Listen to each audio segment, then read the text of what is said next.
RDI, la radio de l'info, vous présente les rendez-vous de l'info.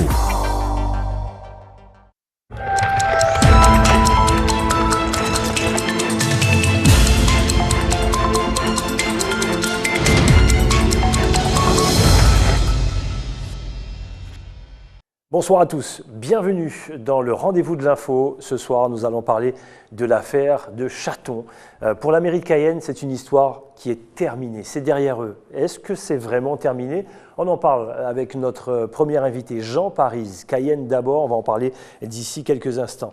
La pirogue régionale de la création, le retour, le bilan avec notre deuxième invité. Loïc Buzaré, chef du service des actions régionales, sera notre deuxième invité. Et puis, vous le savez, gros événement pour les jeunes, notamment. Pompis est dans le département et il fait sa première télé ici, sur ATG, dans le rendez-vous de l'info. Pompis sera notre troisième invité. Il est sur la route entre ses bagages et ATG. Bonsoir les filles.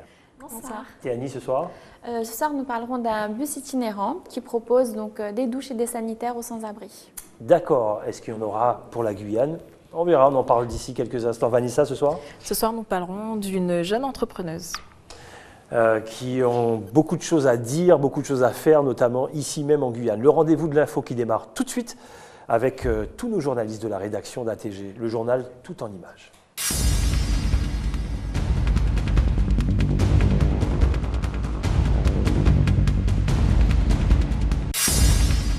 Le débat continue autour des deux parcelles de Chaton. Le CLCV Consommation, Logement et Cadre de Vie dénonce une procédure bâclée et malhonnête.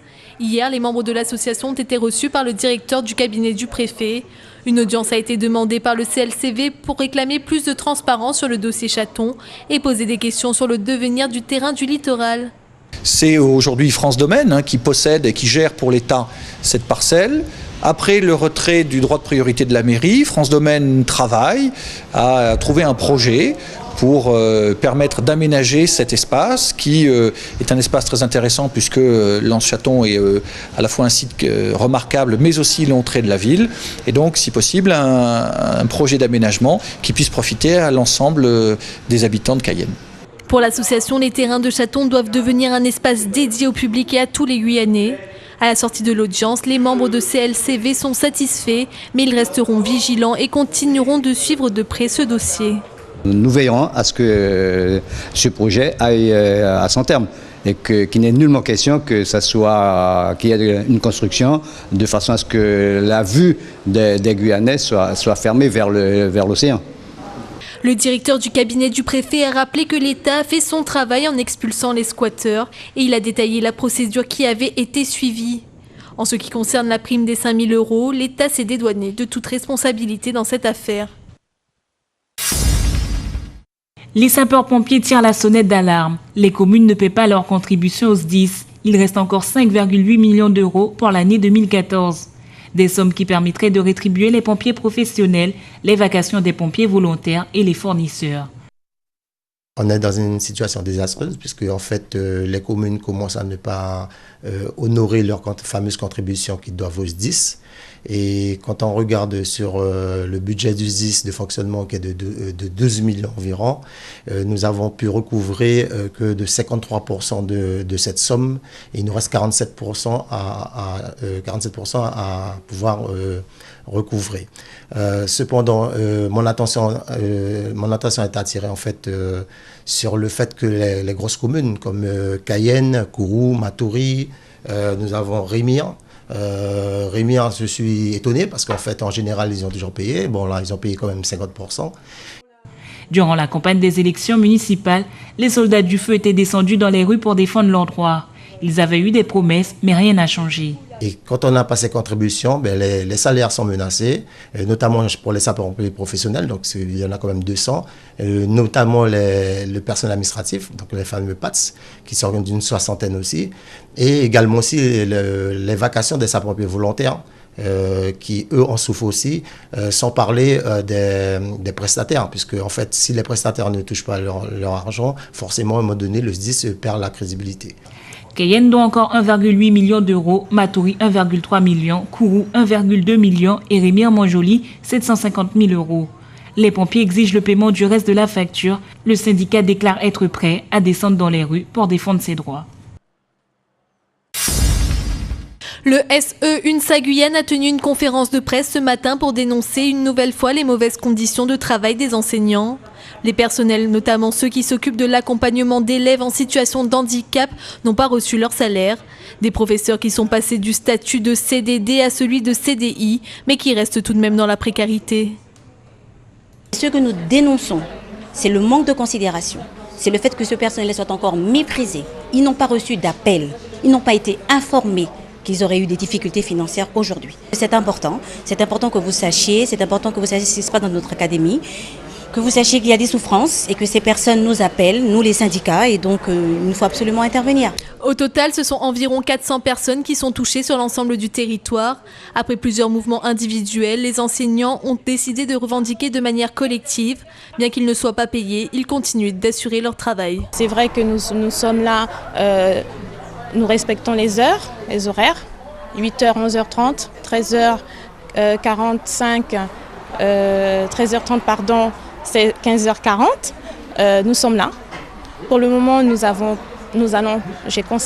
conseillé aux collègues d'aller travailler, de faire le nécessaire. Nous sommes quand même des parents aussi, donc nous savons que les enfants ont besoin de nous. Et là, on attend vraiment la réponse du recteur.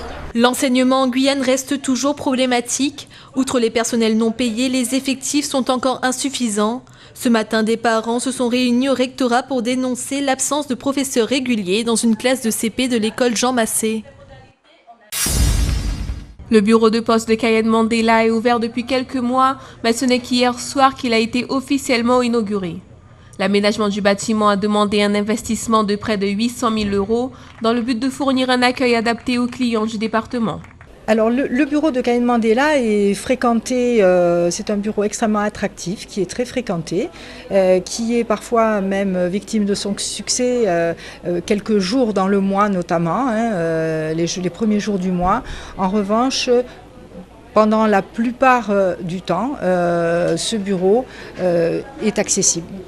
Conçu selon les principes du nouveau modèle d'accueil et de conseil de la Banque postale, il a été créé pour être un véritable espace au service des clients et réduire le temps d'attente. Malgré les modifications et investissements, les services disposés par la banque sont loin de faire unanimité entre les clients. Alors la Banque postale, il y a des avantages comme des inconvénients. Comparé à l'ancien lieu au centre-ville, c'était un peu dangereux. Parce qu'à une certaine heure, on ne pouvait plus s'y rendre tout seul. Et si on ne trouvait personne pour nous accompagner, donc on évitait d'y aller.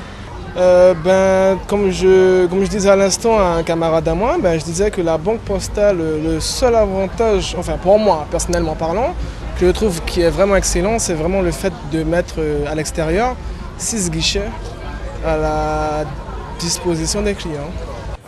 À l'intérieur du bureau, on trouve 3 distributeurs de billets qui viennent renforcer les 6 distributeurs externes.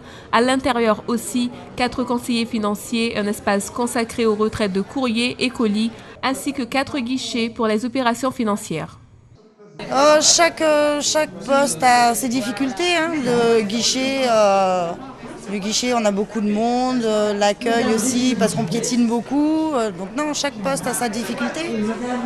Comme je dis, on s'adapte et puis on fait avec ce qu'on a. Depuis son ouverture, la Poste Mandela reçoit en moyenne 685 clients par jour.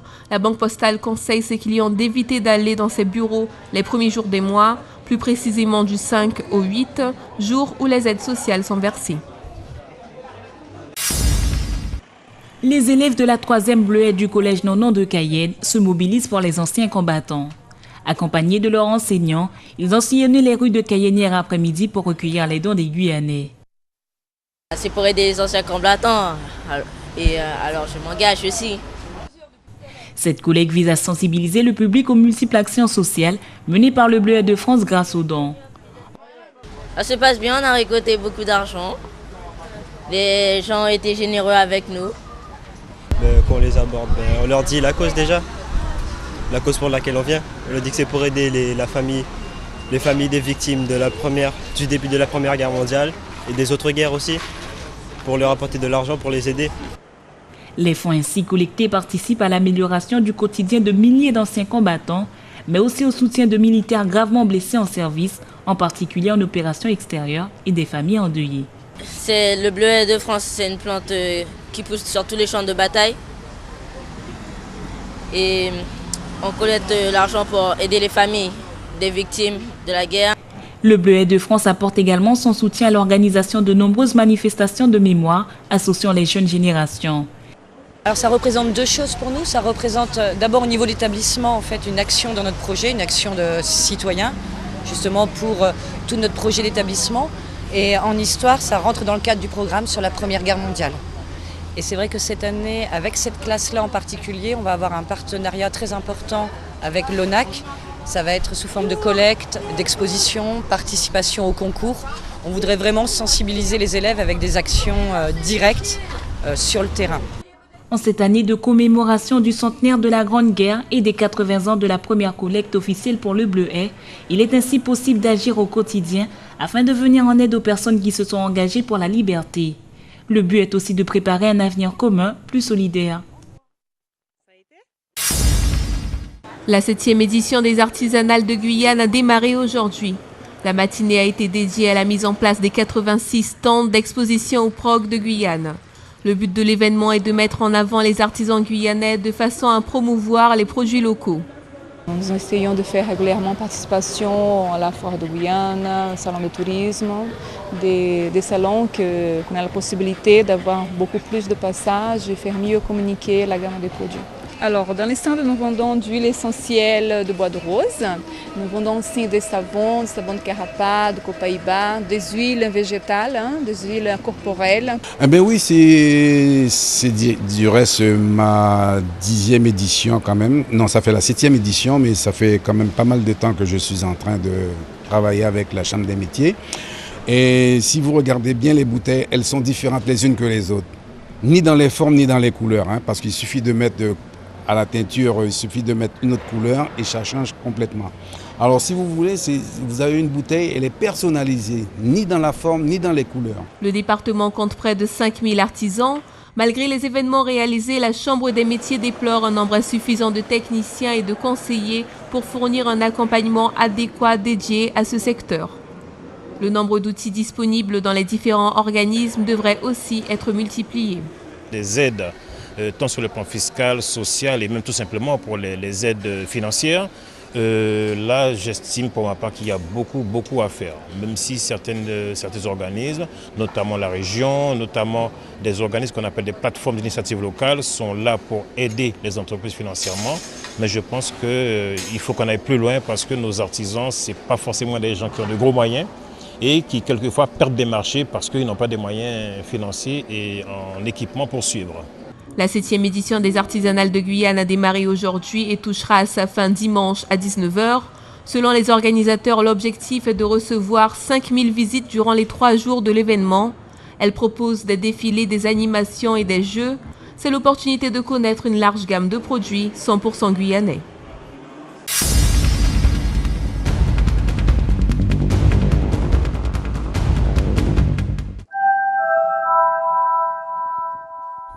De retour sur le plateau du Rendez-vous de l'info avec nos 3 invités ce soir. Jean Paris, bonsoir. Bonsoir. Bienvenue à nouveau sur le plateau, mais c'est normal, l'actualité oblige.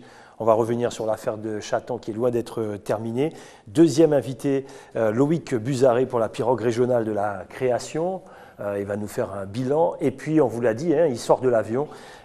Et pour arriver directement ici à ATG, Pompis sera avec nous également. Il sera notre 3e invité. Un show ce soir. Et puis, bien sûr, un gros défilé du côté d'un centre commercial à Matoury pour savoir qui aura les plus belles lunettes. On va y revenir tout à l'heure. On salue Yannick au passage. Jean Paris. On revient sur l'affaire Chaton. Est-ce que cette histoire est terminée, comme dit justement les agents de la municipalité de la ville de Cayenne? Pour eux, c'est terminé, c'est derrière eux. Vous dites la même chose? Les agents ou enfin, les élus? Les élus. Les élus. Ah oui. Donc, non, c'est une affaire qui n'est pas encore terminée. Puisque, pourquoi ils disent que pour eux, ça y est, c'est fini, c'est bouclé? Non, c'est-à-dire, en fait, ils font de la diversion.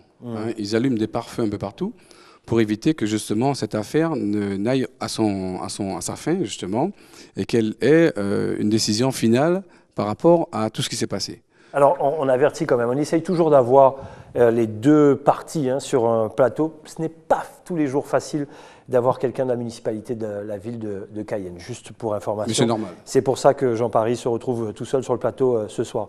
Quel est votre sentiment sur le déroulement? Sur le déroulement en tant que tel, je crois qu'il y a eu beaucoup de gâchis, beaucoup de mensonges et de la manipulation. Je viens de dire qu'il y a eu beaucoup de diversions qui ont été faites sur ce dossier. La réalité, c'est que c'est une affaire qui n'est pas terminée, notamment sur le plan judiciaire, à mon avis, parce qu'il y a encore des doutes, et je partage tout à fait l'opinion de la population sur les dessous de cette opération en question, l'opération dite affaire de Chaton.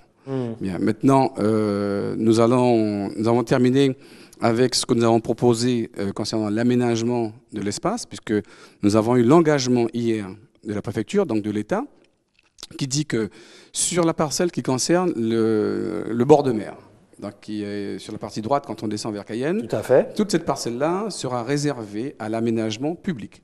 Donc il n'y aura aucune construction. Oui. Tous les travaux seront des travaux d'aménagement pour un espace public, c'est-à-dire jardin, parcours sportif, etc., comme on avait demandé. Pour que les choses soient claires pour les téléspectateurs, est-ce que c'est là qu'il était question de construire un hôtel de luxe? Est-ce que c'est sur ce terrain-là qu'on voulait faire un aquarium également, oui ou non? Sur cette parcelle-là, oui. Selon les déclarations entendues et les différents reportages, c'est vrai que cette parcelle-là avait été déjà réservée, sinon attribuée à un opérateur, puisqu'il l'a dit lui-même lors d'un reportage, qu'il avait des accords verbaux pour cette opération. Donc c'est cela qui nous gêne un petit peu. C'est qu'il y a, au-delà de la partie, je veux dire, populaire de cette opération, il y a quand même, je veux dire, une forme de malhonnêteté, une forme de manipulation que nous ne pouvons pas accepter au niveau de l'Amérique cayenne. Ça jette le discrédit, non seulement sur les élus de l'Amérique cayenne, mais sur l'ensemble de la classe des élus, quand on voit que de telles opérations sont manigancées par une collectivité. Est-ce qu'on peut construire, qu'est-ce qu'on peut construire sur cette parcelle-là, Jean Paris, quand on a un bord de mer comme ça? Que dit la loi du littoral? Alors, c'est protégé. La loi du littoral protège, parce que vous avez les 50 pages géométriques, d'abord. D'accord. Après, je veux dire, en fonction de l'espace, en fonction de l'intérêt de l'emplacement, l'État lui-même, et c'est ce que nous espérons d'ailleurs, que l'État va prendre un arrêté pour déclarer zone d'utilité publique, de façon à ce qu'on tire un trait sur toute possibilité de récupération ou de faire des constructions, je veux dire, arbitraires. J'espère que l'État, en tous les cas la préfecture, va prendre l'arrêté pour déclarer zone d'utilité publique cette opération, enfin ce terrain de Chaton, du moins. Maintenant, sur l'autre terrain, parce qu'il y a deux parcelles. La parcelle où il y a le bâtiment de 3-4 étages, tout à fait, qui abritait les services de la gendarmerie. Cette parcelle, en l'occurrence, il nous a été annoncé hier qu'elle sera mise en vente. Donc une forme d'appel à projet mise aux enchères. Ce sera au plus offrant. Mais j'espère que là aussi, l'État va être vigilant sur le type de construction qui sera validé. Non seulement parce que la mairie de Cayenne, en l'occurrence le premier magistrat de la ville, avait dit que maintenant j'ai 5 ou 6 casquettes, je ne sais pas, elle a la grosse tête, mais là-dessus... Je vous laisse libre de vos propos. Ah, complètement, mais je réitère, je maintiens. Quand l'on voit que dans les cités qui sont construites, parce qu'il faut savoir que la mairie de Cayenne se porte caution en règle générale entre 40 et 50% sur les travaux, sur les constructions des sociétés immobilières de Guyane. Quand l'on voit la mauvaise qualité des constructions, quand on voit que les espaces verts, espaces jeux, espaces pour les enfants ne sont pas respectés, il y en a très peu, alors que la mairie cautionne et fait des garanties financières, comment peut-on imaginer que sur une opération comme celle-ci, où la mairie n'apportera pas un centime de garantie, elle puisse exiger de la part de l'opérateur des travaux d'aménagement civique? C'est impossible. C'est impossible. Alors, on éclaircit à chaque fois, mais vous êtes suffisamment clair, mais que les choses soient simples, parce que c'est des effets d'annonce. On parle du peuple, les gens qui parlent, ici et là, à gauche et à droite. On parle d'hôtels, on parlait d'hôtels, on parlait d'aquarium. C'est terminé. On n'en parle plus. L'État fait marche arrière, la mairie de Cayenne fait marche arrière également. Non, la mairie de Cayenne a annulé sa délibération d'avril 2014. Donc elle a refusé, elle a renoncé à son droit de priorité. Aujourd'hui, la donne a changé. C'est vrai que la malhonnêteté n'a pas de limite. C'est vrai que ce n'est pas le fort de certains de mes collègues à la mairie de Cayenne. Alors peut-être qu'ils vont vouloir faire volte-face, mais ce serait d'une malhonnêteté exagérée. Je pense que la population sera vigilante. Dernière question, Jean Paris. La suite, c'est quoi? Mais la suite, on va se réunir pour savoir. D'ailleurs, je rappelle que n'importe quel citoyen peut saisir les tribunaux concernant cette affaire. Nous allons nous réunir parce que nous avons été traînés dans la boue par la mairie de Cayenne, en l'occurrence. Nous avons été quelque part insultés pour savoir quelle est la suite que nous donnerons au niveau judiciaire de cette affaire. Parce que, je veux dire, il faut de la transparence. Il faut qu'à un moment donné, ce n'est pas le tout de mettre en place des opérations de pare-feu pour faire diversion, mais il faut aussi aller dans le fond des choses. Je rappelle une chose, que l'objet annoncé, c'était pour aussi récupérer des taxes. Nous venons à la mairie de Cayenne, j'ai le dossier ici, je peux vous le montrer.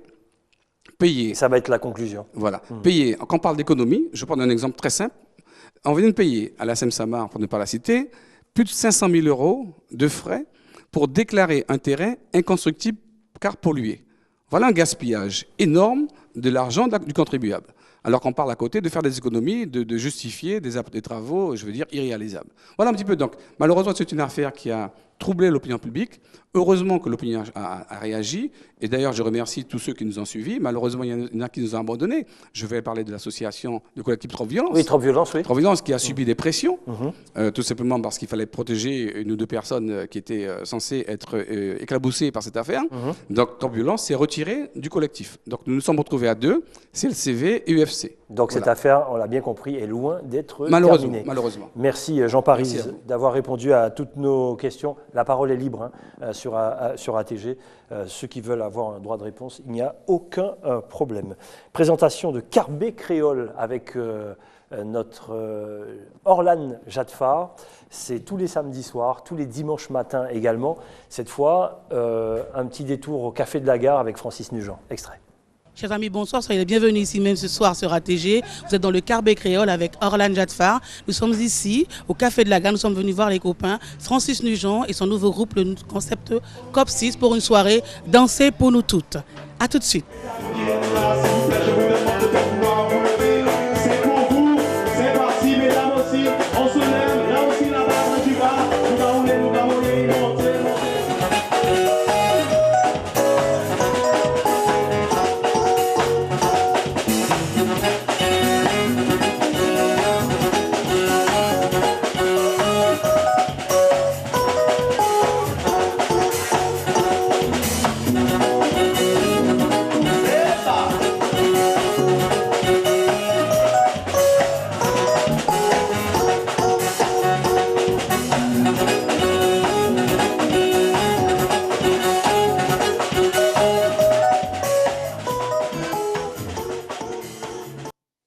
Voilà, c'est Francis Nugent que vous allez retrouver ce week-end dans le Carbet Créole animé par Orlane Jadfar. C'était au Café de la Gare. Notre deuxième invité est avec nous, Loïc Buzaré, bonsoir. Bonsoir. Comment allez-vous? Ça peut aller, merci. Allez, on se retrouve dans quelques instants pour la pirogue régionale de la création. Mais pour l'heure, on passe à la chronique de Vanessa. Non? Pas tout de suite? On enchaîne? C'est prévu comme ça? Bon, mais très bien. Allez, on continue. On est en direct, c'est la preuve qu'on est en direct. Oui, les filles? Non, j'ai fait une gaffe, c'est ça? Allez, Loïc Buzaré, chef du service des actions régionales, la pirogue régionale de la création. Qui a eu cette belle idée originale? Donc l'idée vient de l'agent de développement local qui fait partie du dispositif régional d'appui au développement local, Ruben Atenso, agent qui est dédié sur le territoire du Maroni, qui s'est demandé comment on pouvait étoffer l'offre en accompagnement pour les porteurs d'idées, porteurs de projets du Haut-Maroni. Donc il s'est dit, tiens, pourquoi pas rassembler sur un même site, sur un même lieu, les organismes idoines, les organismes qui seront vraiment amenés à renseigner les porteurs de projets, porteurs d'idées. Alors pourquoi cette pirogue? Qu'est-ce que vous avez fait à l'intérieur de cette pirogue? Il y a du monde. Donc la pirogue, deux pirogues? Oui, deux pirogues. En fait, il y a eu 19 organismes présents. C'est beaucoup. Donc 19 organismes qui ont suivi l'agent de développement local, ce qui représente 32 participants. Donc la pirogue, parce que le Maroni, on aurait pu aller en avion, mais le Maroni, c'est cette artère qui draine, en fait, qui représente ce territoire. Donc pourquoi, voilà la symbole de la pirogue. D'accord. Vanessa. Alors, vous vous déplacez dans les différentes communes, mais est-ce qu'après il y a un suivi sur le long terme? Donc oui, puisque bon, la pirogue a fait escale dans 4 communes, donc d'Apatou à Maré-Passoula. Durant ces 4 jours, nous avons rencontré près de 150 porteurs de projets. Ces personnes ont rencontré les 19 organismes présents Et à l'issue de la pirogue, des groupes de travail ont été mis en place, puisque la pirogue régionale de la création, ce n'est qu'une étape dans le suivi des porteurs d'idées, porteurs de projets de ces territoires. Donc oui, à l'issue de cette pirogue régionale de la création, le suivi s'est mis en place. Donc 3 groupes de travail, accompagnement, financement et administration. L'idée, c'est vraiment d'apporter les réponses aux problématiques rencontrées. Concrètement, comment ça s'est passé? Vous arrivez dans une commune, donc, concrètement, vous installez, les mairies ont organisé ça donc pour on vous avait aussi. rencontré en amont les communes. Donc on arrivait le matin. Les communes avaient mis à disposition la logistique nécessaire. On s'installait, on mettait un point d'accueil. À partir de 8h, puisque c'était l'horaire indiqué, à partir de 8h, les personnes arrivaient. Et comme on avait une communication large, ce point d'accueil aiguillait les différentes personnes sur les organismes présents. D'accord. Théanie? 150 porteurs de projets, combien vont aboutir exactement? Donc notre objectif, c'est 150 porteurs de projets, 150 Mettez bien projets, le micro, 150 projets, mais on ne va pas être trop utopique. On va dire qu'on va faire le maximum pour avoir le maximum de projets qui sortent. Qui a financé? Donc le dispositif régional d'appui au développement local est financé par le Fonds européen de développement économique et régional, donc le FEDER, par le CNES, et la région Guyane qui pilote ce dispositif, qui fait appel à un partenariat avec la CCEG et le PNRG et Guyane Développement Innovation. Alors, les premiers retours de ces porteurs de projets, qu'est-ce qu'ils vous disent? Donc, les premiers retours, c'est un accompagnement au montage du projet, donc leur apporter l'ingénierie nécessaire pour boucler leur plan de financement, donc tout ce qui concerne le business plan, s'il faut faire une petite étude de marché. Bien sûr. Donc les premiers retours, c'est à ce niveau-là. Ensuite, les différentes problématiques rencontrées, par exemple, les problèmes liés au foncier, c'est essayer de voir comment on peut leur apporter les réponses pour pouvoir débloquer certaines situations et les faire avancer. Vanessa. Alors, les différents projets, ils portent sur quel domaine? Est-ce qu'ils sont en accord avec les besoins du territoire? Donc, ils sont totalement en accord avec les besoins du territoire, puisqu'on voit que d'une commune à l'autre, ces projets évoluent. Donc, par exemple, si on est à Patou, on aura plus de projets liés à l'hôtellerie, au développement touristique, à l'agriculture, à Grand Santi, à la restauration, à Papaïcheton, développement touristique, agriculture, et idem pour Maripasoula. Vous comptez renouveler ça chaque année?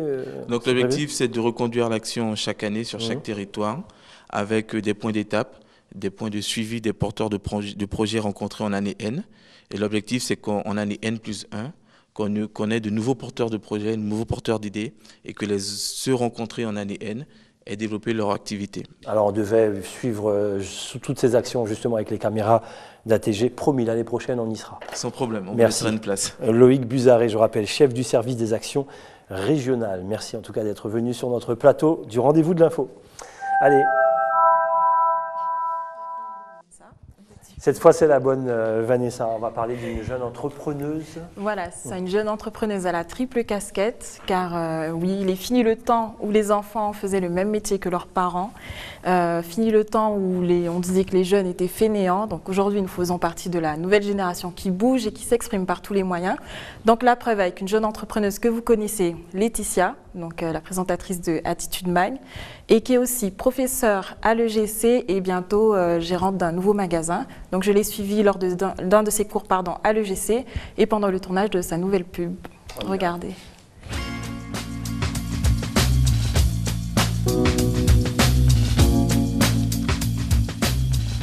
Alors Laetitia Lo, donc gérante de la boutique Monsieur Handsome qui ouvrira ses portes samedi 8 novembre, située au 54 rue l'Alouette à Cayenne. En parallèle, je suis aussi présentatrice de l'émission Attitude Mag sur ATG, mais aussi je suis aussi intervenante à l'école de gestion et de commerce à Cayenne. Donc comment je gère ces 3 activités? Je pense que c'est juste une question d'organisation.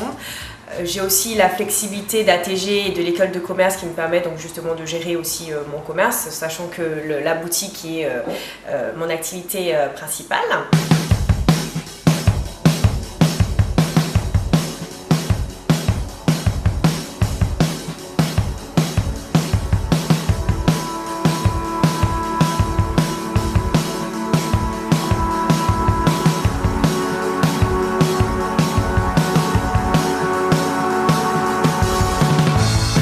Stand up straight at the foot of your love. I lift my shirt up. Stand up straight. Pourquoi le prêt-à-porter pour hommes? C'est vrai qu'il y a beaucoup de boutiques de prêt-à-porter, mais souvent mélangées hommes-femmes, jamais, très peu en tout cas, de boutiques hommes spécifiques.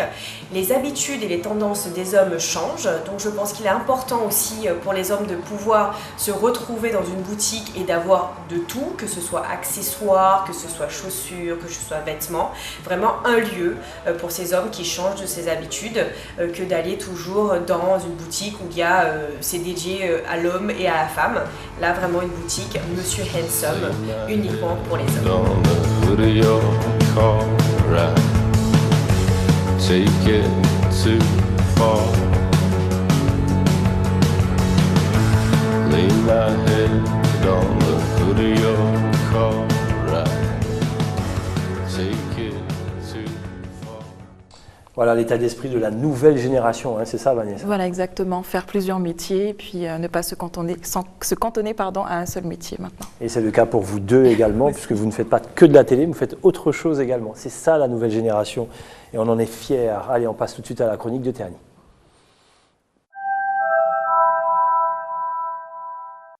Théanie, elles sont joyeuses ce soir, tant mieux d'ailleurs. Théanie, ce soir?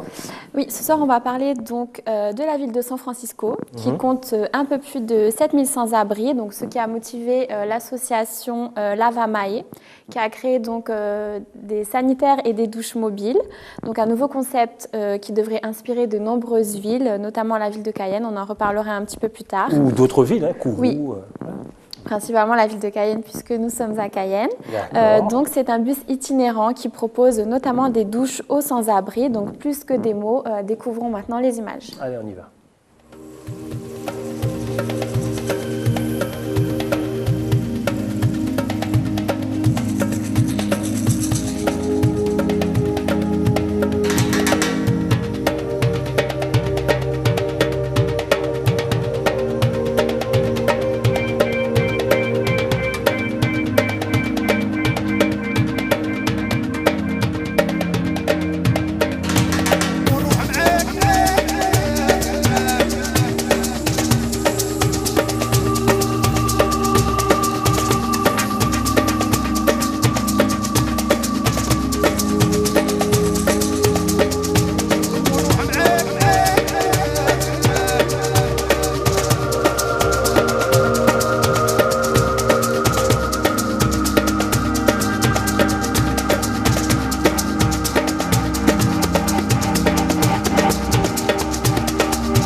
Très beau concept.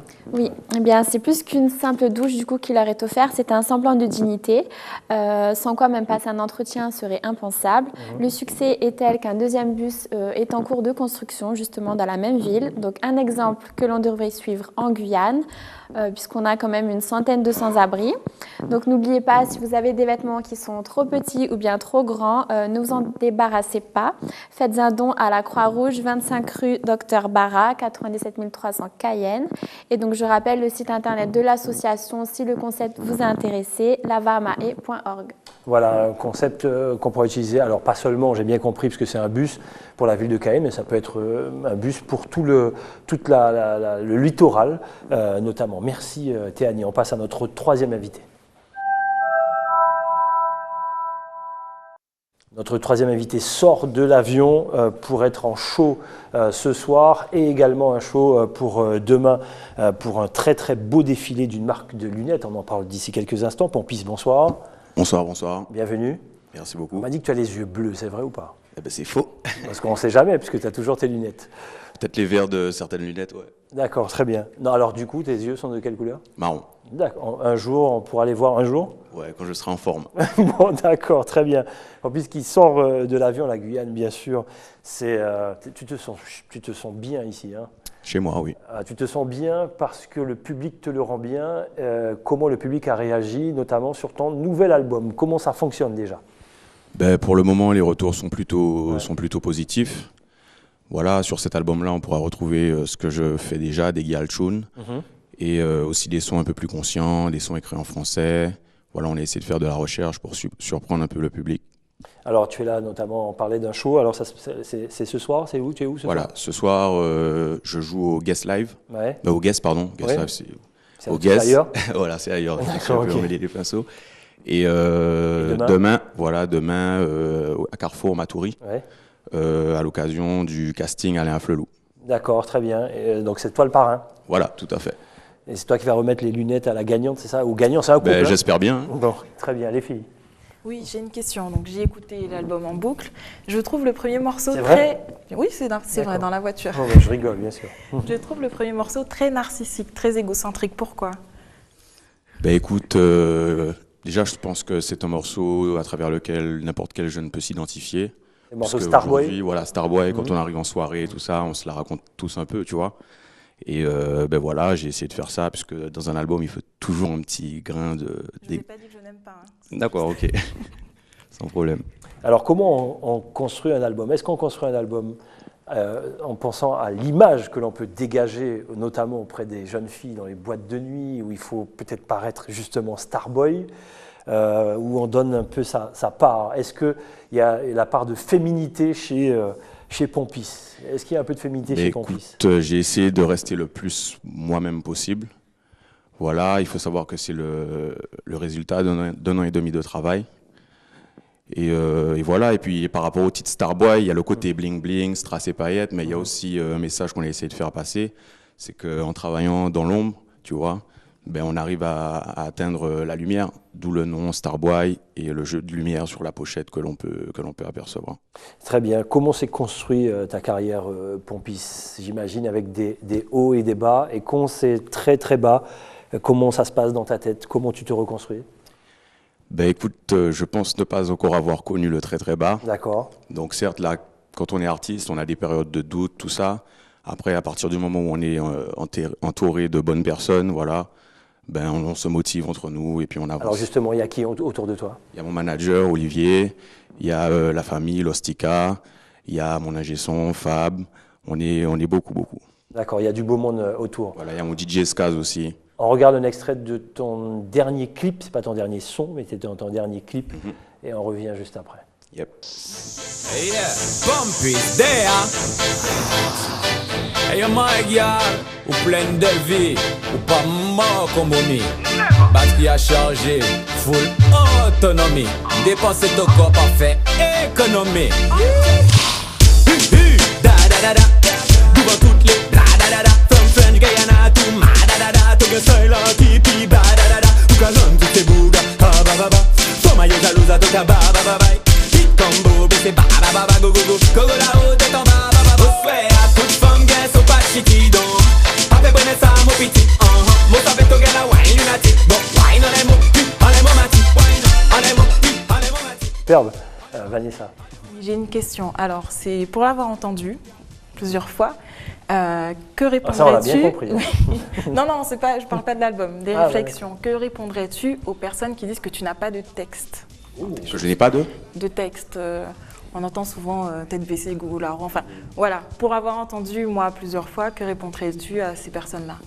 Écoute, j'ai envie de dire que c'est pas parce qu'on va chanter sur l'amusement, l'enjaillement, qu'on n'a pas de texte, tu vois. Je pense que quand ces gens-là écouteront l'album, ils verront que j'ai touché aussi des sujets un peu plus sensibles et je pense qu'ils changeront d'avis. Théanie? Dans tes projets futurs, est-ce qu'il est prévu que tu varies un peu ton style musical? Varier mon style musical? Moi, tu sais, je suis purement dancehall. Après, dans l'album, on va retrouver du reggae aussi. Il y a aussi un son avec Fanny G, un peu plus large, où on a essayé de toucher un public un peu plus large. Et puis après, tu sais, c'est à la vibe, il y a les tendances, on les suit pas, voilà, l'avenir nous le dira. Pompis est avec nous ce soir, il sera avec vous, notamment ce soir pour ceux qui veulent faire la fête avec lui, notamment chez nos amis du... Oui, tu avais encore d'autres questions? D'accord.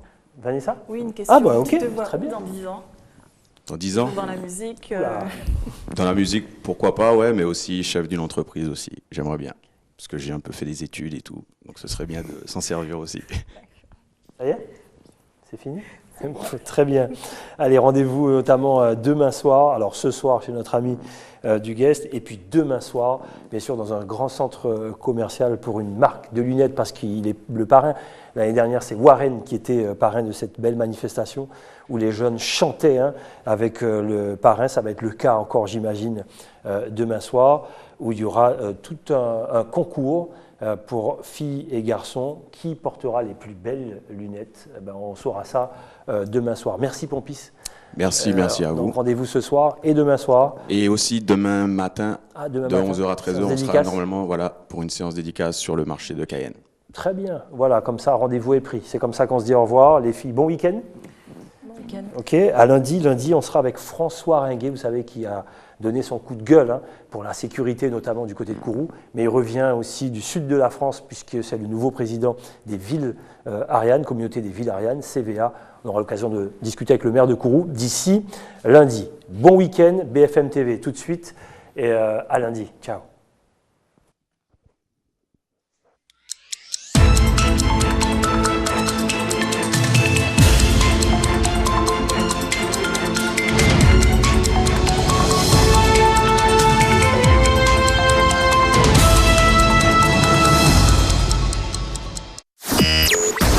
RDI, la radio de l'info, vous a présenté les rendez-vous de l'info.